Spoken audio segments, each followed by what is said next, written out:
গাছ লাগা আমার খুব ভালো লাগে। গাছ লাগা ওটাই আমার কিসেনি, ওটাকে আমি খুব ভালোবাসি।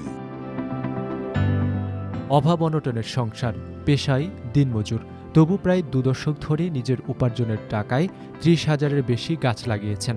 তিনি রংপুরের পীরগঞ্জের গাছের বন্ধু বাদশা মিয়া। তার এই অসামান্য অবদানের স্বীকৃতিস্বরূপ এবার তিনি পেয়েছেন দ্বিজেন শর্মা পরিবেশ পদক 2025-এর বৃক্ষ সখা সম্মাননা। 11 জুলাই শুক্রবার ঢাকার বাংলা একাডেমির আব্দুল করিম সাহিত্য বিশারদ মিলনায়তনে ব্রাক ব্যাংক ও তরুপল্লবের যৌথ উদ্যোগে আয়োজিত অনুষ্ঠানে তার হাতে এই সম্মাননা ও 3 লক্ষ টাকার চেক তুলে দেওয়া হয়। জীববৈচিত্র্য সংরক্ষণ, পরিবেশ নিয়ে গবেষণা, বৃক্ষরোপণ এবং পরিবেশ সচেতনতা বৃদ্ধিতে বিশেষ অবদানের স্বীকৃতিস্বরূপ এবছর 6 ব্যক্তি ও প্রতিষ্ঠানকে দ্বিজেন শর্মা পরিবেশ পদক 2025 দেওয়া হয়।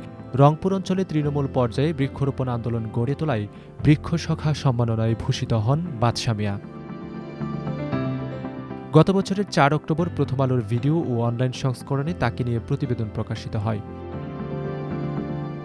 বাদশা মিয়া বলেন, গাছ লাগাতে তার ভালো লাগে, দেশের মানুষের উপকার হবে, তারা ছায়া পাবে, এতেই তার আনন্দ। গাছ লাগা আমার খুব ভালো লাগে। গাছ লাগা ওটাই আমার কিসেনি, ওটাকে আমি খুব ভালোবাসি। যার ফলে তো গাছ লাগাছি।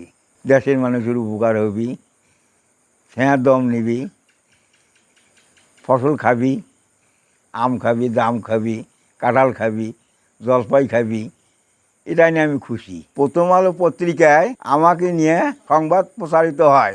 দেশের বিভিন্ন স্থানে আমি সম্মানিত হই। প্রথম আলো পত্রিকার কাছে আমি ঋণী। সকল সাংবাদিককে আমি ধন্যবাদ জানাই। বাদশা মিয়া পেশায় দিনমজুর হলেও তার এই বৃক্ষপ্রেমে মুগ্ধ সবাই।